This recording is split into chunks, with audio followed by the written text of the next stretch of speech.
Plus 563 kilometre ഓടിയിട്ടുണ്ട്.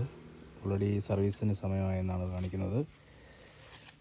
വണ്ടി ഞാൻ ഉപയോഗിച്ചതിൽ നല്ലൊരു വണ്ടിയായിട്ടാണ് എനിക്ക് തോന്നിയിട്ടുള്ളത്.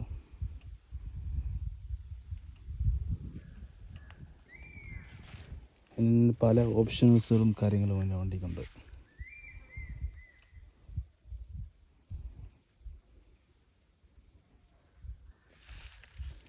വണ്ടി സൂപ്പറാണ്. ഉപയോഗിച്ചതിൽ എൻ്റെ അനുഭവത്തിൽ ഇതൊരു നല്ലൊരു ഓഫ് റോഡ് വണ്ടിയാണ്.